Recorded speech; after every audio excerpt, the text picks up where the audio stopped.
SC ST వర్గీకరణపై supreme court ఇచ్చిన తీర్పు రాజ్యాంగ వ్యతిరేకమని దళిత సంఘాల జాతీయ ఐక్యవేదిక జాతీయ అధ్యక్షులు చప్పిడి వెంగళరావు అన్నారు. స్థానిక అంబేద్కర్ కార్యాలయంలో దళిత మహాసభ, దళిత సంఘాల ఐక్యవేదిక, మాల సంఘాల ఐక్యవేదిక ఆధ్వర్యంలో ఏర్పాటు చేసిన సదస్సులో పాల్గొని మాట్లాడారు. ఈ కార్యక్రమంలో దళిత మహాసభ రాష్ట్ర అధ్యక్షులు మాచూరం జూలియన్, కురుగుంట వెంకటేశ్వర్లు, కొండమూరు ప్రకాష్ తదితరులు మాట్లాడారు. ఈ కార్యక్రమంలో దళిత సంఘాల నాయకులు మరియు మాల సంఘ నాయకులు డాక్టర్ చప్పిడి ప్రీతం, మేరుగ రమేష్, బొత్తుల ఆనంద్, చావల పీటర్పాల్, బత్తుల రమణయ్య, మాల ఉద్యోగులు పాల్గొన్నారు. భోజన ఐక్యవేదిక రాష్ట్ర అధ్యక్షులు గంటా సుబ్బారావు తదితరులు సంఘీభావం తెలిపారు.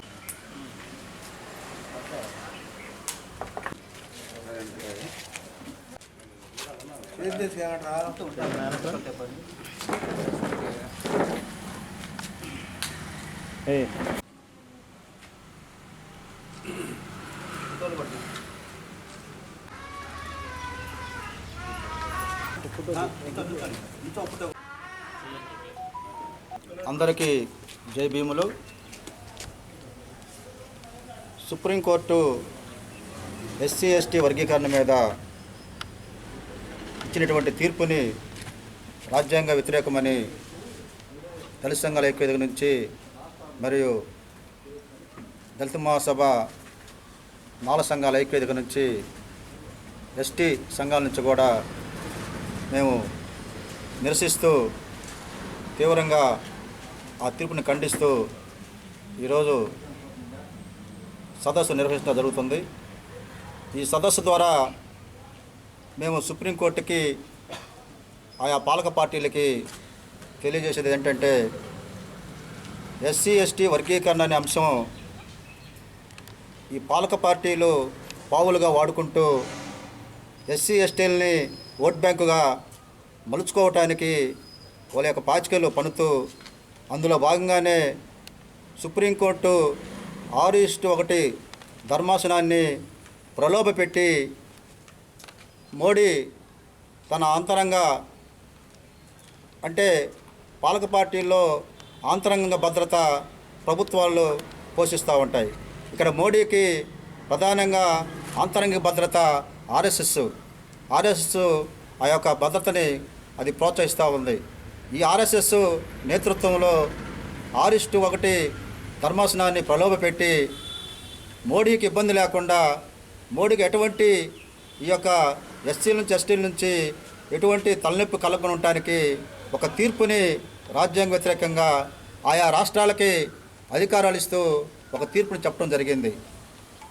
1999లో ఉమ్మడి రాష్ట్రంలో ఉన్నప్పుడు చంద్రబాబు గారు ఒక జీవో ఇచ్చారు ఎస్సీ వర్గీకరణ చేస్తూ.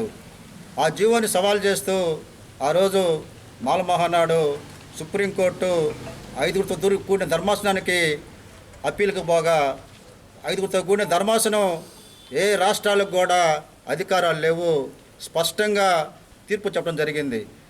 అది ఒక పార్లమెంటుకి అధికారం ఉంది అమెండ్మెంట్ ద్వారా తప్ప ఏ రాష్ట్రాలు కూడా, ఏ కోర్టులు కూడా దీంట్లో జోక్యం ఉండకూడదని చెప్పేసి స్పష్టమైన తీర్పుని 2004లో ఇవ్వటం జరిగింది.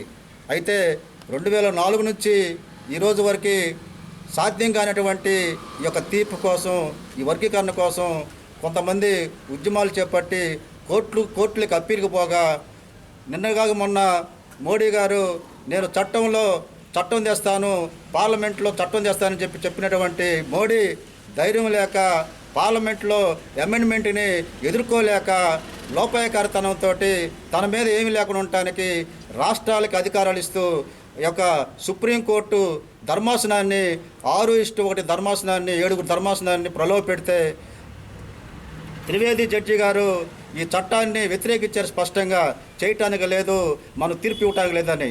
అయితే ఉన్నటువంటి 6 జడ్జీలు ఆమె వాదనలు తీసుకోకుండా వాళ్ళు కూడా ఏకపక్షంగా ఆర్ఎస్ఎస్ నేతృత్వంలో ఆర్ఎస్ఎస్ ప్రలోభాలకు లొంగిపోయి తీర్పు ఇవ్వడం జరిగింది.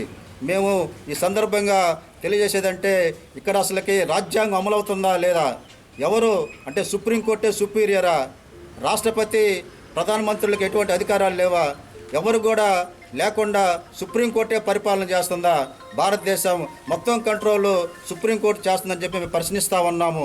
దీన్ని సవాల్ చేస్తూ ఎస్సీ ఎస్టీ యొక్క వర్గీకరణ సవాల్ చేస్తూ ఈరోజు సుప్రీంకోర్టులో 9 మందితో కూడా ధర్మాసనానికి రివ్యూ పిటిషన్ వేయడం జరుగుతుంది. అందులో భాగంగా భారతదేశ వ్యాప్తంగా ఉన్నటువంటి ఎస్సీ ఎస్టీలకి ఎస్సీ ఎస్టీ రిజర్వేషన్లు ఎత్తివేసే కుట్రలో భాగం కూడా జరుగుతూ ఉంది. కాబట్టి వీటిని మేము ఎదుర్కొంటూ ఎస్సీ ఎస్టీ రిజర్వేషన్లు కాపాడేదానికి మేము ఉద్యమాలు కూడా అవసరమైతే దేశవ్యాప్త ఉద్యమాలు కూడా చేయడానికి కూడా సిద్ధంగా ఉన్నామని తెలియజేస్తూ ఉన్నాము.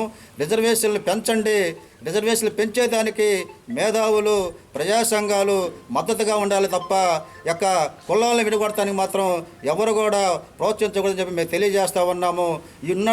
ఉన్నటువంటి ప్రతిపక్ష పార్టీలు పాలక పార్టీలకు కూడా మేము సవాలు విసురుతున్నాము, హెచ్చరికలు జారీ చేస్తున్నాము. మా అన్నదమ్ముల మధ్య మీరెవరు కూడా జోక్యానికి రావద్దు, అది మేమే తెలుసుకుంటాము న్యాయపరంగా. ఎవరు వచ్చినా కూడా ఖబర్దార్, మీ మొత్తానికి కూడా రాజకీయంగా సమాజ్ చేస్తామని చెప్పేసి ఈ సందర్భంగా తెలియజేస్తా ఉన్నాము. అదేవిధంగా ఇక్కడున్నటువంటి కోస్తా జిల్లాలు మొత్తం కూడా దళిత మహాసభ ఉద్యమ నేత మాచూర్పు జీలన్ గారి నేతృత్వంలో ఇక్కడున్నటువంటి ఈ కోస్తా జిల్లాలు గుంటూరు, బాపట్ల, ప్రకాశం, నెల్లూరు, చిత్తూరు ఈ జిల్లాలు మొత్తం కూడా మాచూర్పు జీలన్ గారి నేతృత్వంలో ఈ యొక్క వర్గీకరణని ఎదుర్కొనేందుకు మేము ఉద్యమాలని చేపడతామని చెప్పి కూడా తెలియజేస్తూ, అదేవిధంగా ఎస్సీ ఎస్టీ రిజర్వేషన్లు కుట్రలు జరుగుతూ ఉండి ఎత్తేయటానికి, ఆ కుట్రల్ని తెలుసుకొని ఆ కుట్రలను భగ్నం చేయడానికి ఉన్నటువంటి మేధావులు, దళిత మేధావులు, అభ్యుదయవాదులందరూ కూడా రావాలని చెప్పి మేము పిలుపునిస్తూ ఈ యొక్క తాత్కాలికమైనటువంటి ఈ యొక్క బెనిఫిట్ కోసం ఎవరు కూడా ఆశపడకూడదని అంబేద్కర్ యొక్క agenda political power is the మాస్టర్కి ఆ వైపు ప్రయాణం చేద్దాము అని చెప్పి మేము పిలుపునిస్తూ ఉన్నాము. రేపు భవిష్యత్తు కార్యక్రమాన్ని కూడా మేము ఈరోజు సుప్రీంకోర్టులో రివ్యూ పిటిషన్ దాఖలు అవుతుంది. రేపు ఈ దాఖల అనంతరం భవిష్యత్తు ప్రణాళికని మేము ప్రకటిస్తామని చెప్పి కూడా ఈ పత్రికల ద్వారా మేము తెలియజేస్తా ఉన్నాం. ఎస్సీ వర్గీకరణపై సుప్రీంకోర్టు ఇచ్చినటువంటి తీర్పును మాల మహాసభ, మాల మహానాడు, సామాజిక న్యాయం ఉన్నటువంటి ఆలోచించే ప్రతి ఒక్కరు కూడా వ్యతిరేకించాల్సిన ఆవశ్యకత ఉంది. ఎందుకంటే ఎస్సీ వర్గీకరణ అనేది భారతదేశ అత్యున్నతమైనటువంటి భారత రాజ్యాంగం ఏం చెప్తుందంటే, ఏదైనా చట్టం చేయాలన్నప్పుడు అది పార్లమెంట్లో ప్రవేశపెట్టి పార్లమెంట్లో 1/3 మెజార్టీతో తీర్మానం చేసి దాన్ని రాష్ట్రపతి ఆమోదం తెలిపితేనే దాని చట్టం అవుతుంది తప్ప సుప్రీంకోర్టు ఇచ్చిన చట్టం కాదు. సుప్రీంకోర్టు అనేది జడ్జిమెంట్ అనేది రాజ్యాంగానికి లోబడి ఉండాలి తప్ప రాజ్యాంగానికి లోబడి కాకుండా వాళ్ళు ఇష్టారాజ్యంగా తీర్పు ఇవ్వటం అనేది సరైన పద్ధతి కాదు. ఆ తీర్పుని మేము ఆర్ఎస్ఎస్ వాళ్ళు ఇచ్చినటువంటి తీర్పుగా, బీజేపీ వాళ్ళు ఇచ్చిన తీర్పుగా మేము దాన్ని పరిగణిస్తూ ఉన్నాం. మిత్రులారా, ఈ దేశంలో సామాజిక న్యాయం కావాలని చెప్పేటువంటి అగ్రవర్ణ రాజకీయ పార్టీలు మరి ఎస్సీలని ముఖ్యమంత్రికి ఎవరన్నా చేయగలరా? మరి ఎస్సీని ఒక ప్రధానమంత్రిని చేయగలరా? మరి ఓ సామాజిక న్యాయం అనేది ఎప్పుడు వాళ్ళే అగ్రవర్ణ వాళ్ళే ప్రధానమంత్రులు, ముఖ్యమంత్రులు, రాష్ట్రపతి కూడా దళిత ఉద్యమం ద్వారా సంపాదించుకున్నటువంటి హక్కు ద్వారా ఒక దళిత మరి రాష్ట్రపతి అయింది తప్ప వీళ్ళు సామాజిక న్యాయ కోణంలో రాష్ట్రపతిని చేయలేరు. అయితే ఈ యొక్క వర్గీకరణ అనేది మరి ఏ నిష్పత్తి ప్రకారం చేస్తారో కూడా ఇంతమటుకు స్పష్టమైనటువంటి అవగాహన వాళ్ళకే లేదు. ఎందుకంటే భారతదేశం యొక్క జనాభా గణన తీయలేదు. ఎస్సీలు ఏ కులంలో ఎంతమంది ఉన్నారు, ఏ సబ్ కాస్ట్లో ఎంతమంది ఉన్నారు అనేటువంటిది కూడా ఇంతమటికి లెక్కలు తేల్చలేదు.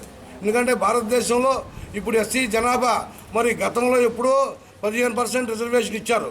ఇప్పుడు జనాభా 25% మరి ఈరోజు ఎస్సీలు మరి ఈరోజు ఉన్నారు. మరి 25% ప్రకారంగా వాళ్ళకి రిజర్వేషన్ కల్పించాలి కదా.